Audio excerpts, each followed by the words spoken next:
मार्च 31 पासून जानेवारी एप्रिल 4 तारखेपर्यंत कण्हेरी मठावर एक कारागीर महाकुंभ होणार आहे. देशभरातले 200 केंद्र प्रशस्ती विजेते कारागीर यात सहभागी होणार आहे आणि ह्यात खूप साऱ्या वेगवेगळ्या पदार्थांपासून सृष्टी करणारी लोक आहेत आणि त्यात संगीत आहे, वाद्य बनवणारी आहेत आणि वेगवेगळ्या काच असेल याच्यावर बनवणारी.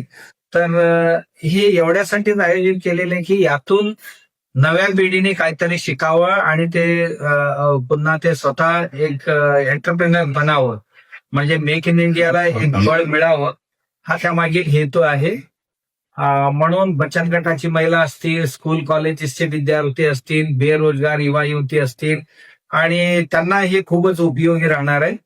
याशिवाय कला प्रेमी जे लोक आहेत त्यांना खूप साऱ्या खरेदी करायचं असते, पाहायचं असते, आनंद घ्यायचा असतो, अशाही लोकांसाठी हे उपयोगी राहणार आहे.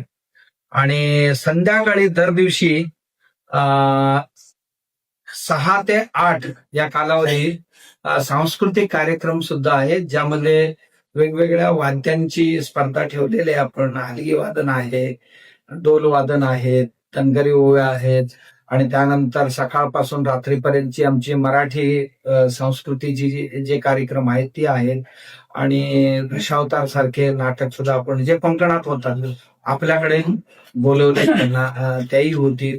असे भरपूर विविध कार्यक्रमांचे सुद्धा रात्री सुद्धा आयोजन केलेले आहे आणि वेगवेगळ्या खाद्यवस्तूंची सुद्धा दक्षिणात्य खाद्य जे आहे, महाराष्ट्रीयन खाद्य आणि गुजराती आणि राजस्थानी खाद्य आणि पंजाबी असं वेगवेगळ्या एक खाद्य महोत्सव सुद्धा यात आयोजित केलेले आहे.